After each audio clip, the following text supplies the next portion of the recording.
Now, all the private key compromises, rug pulls is something we cannot do because we don't have access to those private keys. But all the open vulnerabilities, kind of that you exploit some kind of logical flaw in the protocol, some kind of flash loan attack is involved, Oracle manipulation attack.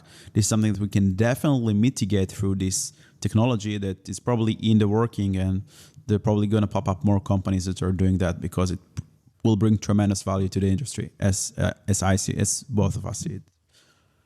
To a degree. I mean, again, attackers, it's a race. As we evolve our defensive capabilities, attackers will evolve their offensive capabilities. So, attackers will probably switch over to private pools in the future to stop us from having ability to cache them. Then we'll probably need to work with all the builders to maybe implement some kind of generic incident response into builders, maybe. Or we don't rescue the first transaction. Usually attackers don't steal everything in one single hop. Transaction. At the very least, we'll catch the rest and we'll stop the protocol then. So it will be a continuous race. Like, again, people joining this industry, you're in for it, right? this is it's going to be a long journey and trying to solve this and compete against attackers. But it's a worthwhile thing to do. So I want to see this. This is what I want the industry to transition to: mere alerting and monitoring to action, prevention and action. Mm-hmm.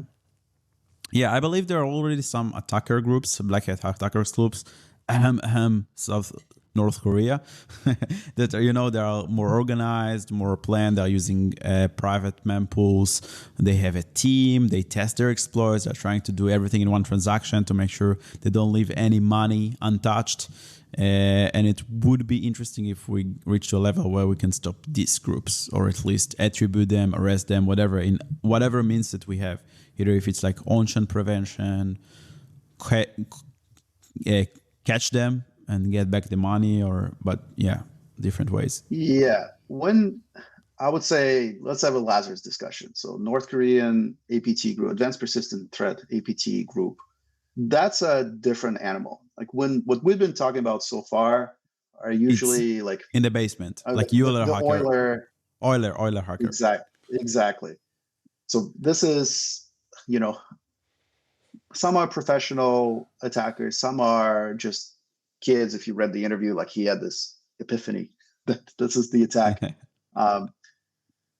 These are the smart contract level attacks. When you deal with what the tactics used by North Korean and other APT groups, they usually go for processes. They go for private key compromises. They use spear phishing techniques, malware, and so on.